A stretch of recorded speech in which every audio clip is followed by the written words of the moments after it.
यो पुस्तक छुँदाखेरि कति आनन्द महसुस भएको छ। यस लामालाई मैले कति समयदेखि कोरेको हो। उनका कविताहरूको म एकदमै पारखी हुँ।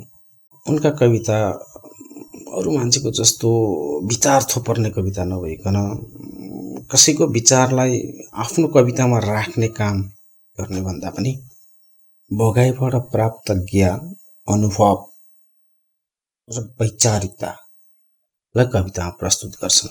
त्यसले गर्दा उनका कविताहरू अरूभन्दा एकदम पृथक हुन्छन् र त्यसले भित्रै छुन्छ। मलाई चाहिँ त्यस्तो लाग्छ, म त्यस्तो महसुस गर्छु।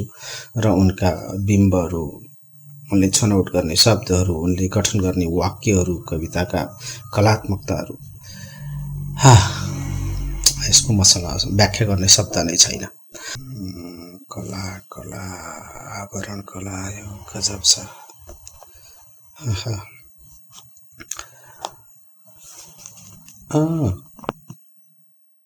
दाजु रामा विकासलाई सम्मानका साथ 3 गते, आज 5 गते बिहान 8:30 बजे, आजै 5 गते छ यस पुस्तक संग्रहको विमोचन, दिउँसो 11:45 बजे।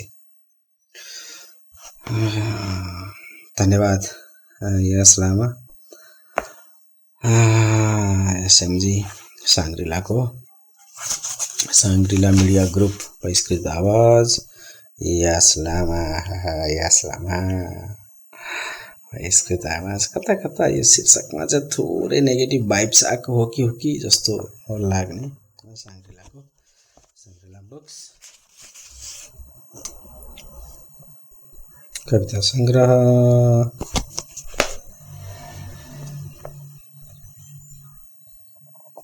खै त मूल्य त छैन त। पुस्तक निशुल्क हो र? नहुनु पर्ने हो।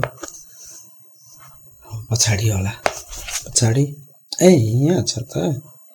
350 मूल्य 350। एम्बिसन गुरुले आफ्नो एपबाट इबुक र अडियो बुक दुईटा सेलिङ गर्दै रहेछ। ठिक छ, अहिले पछि हेरौँला त्यसलाई। तिनका लागि जो बहिष्करणमा छन्, कविता संग्रह पसिनाको अनुहार, शीर्षक छुट्टेको छ। देश यसरी चलेको छ, सत्य नदेखिन पनि सक्छ। नगरपालिका गाउँ तिब्रै पर्खाइमा छ पसिनाको अनुहार। प्रिय राता मान्छे, माइली एक्सप्रेस, एक मजदुर विज्ञप्ति। स्यालको सिंह, केटाकेटीका बाद देश फर्कन चाहन्छन्। म देश फर्कन चाहन्छु, आमा तिमीलाई नसम्झेको दिन छैन। आमा घर, आमाको आग्रह, माटो गीत, गाउँको घर, स्यालको सिंह शीर्षक छुट्टिएर कविताहरू। मलाई यो कविताको बुनौट मन पर्यो। मजाक, छोरीलाई शपथ, हत्यारा, बन्दुक, स्यालको सिंह।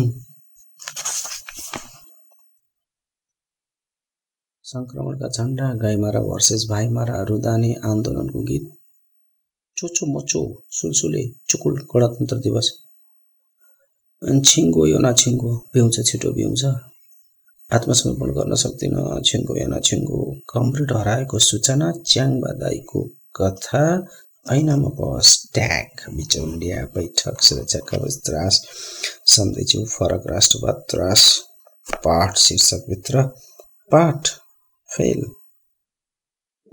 सम्मान, सम्झना, बसीफाट पाठशाला।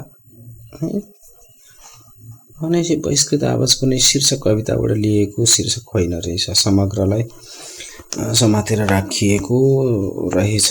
बहिष्कृत आवाजको कुनै कविता छैन यसमा। पसिनाको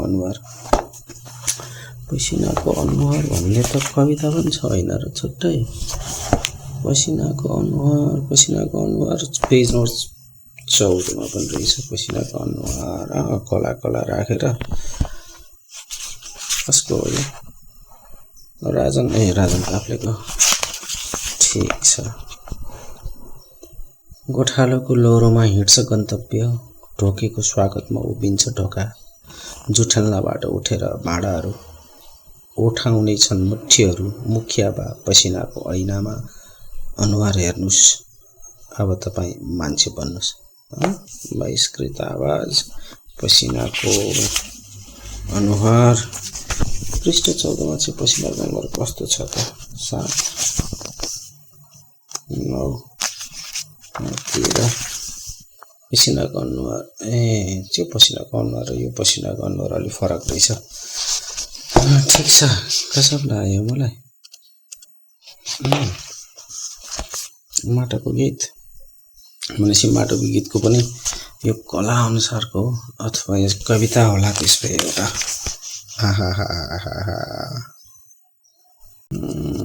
ल राम्रो कतिवटा कविता रहेछ कतिवटा रहेछ 1 2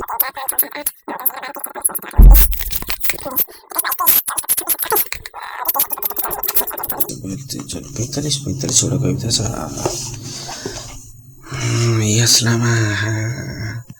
यस लामाको कविताले बोल्ने आवाज चाहिँ यही नै हो फेरि भई मान्छेका आवाजहरू बोल्छन् उनले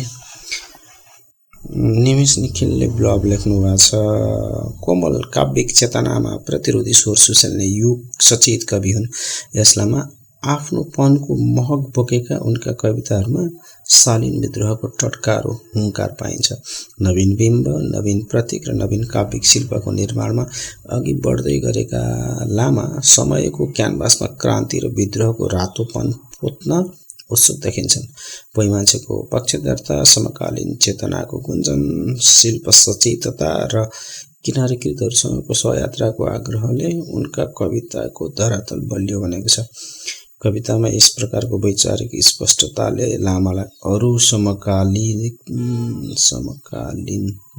सहजै छुट्याउँछ उनको संग्रह बहिष्कृत आवाजलाई नेपाली समाजले यसैको साक्ष्यको रूपमा पाउनेछ गजब यही नै हो मेरो बुझाइ पनि बधाई यस लामा आज असोज 5 गते हुँदै गरेको पुस्तक विमोचनको शुभकामना र कृतिगत सफलताको शुभकामना पनि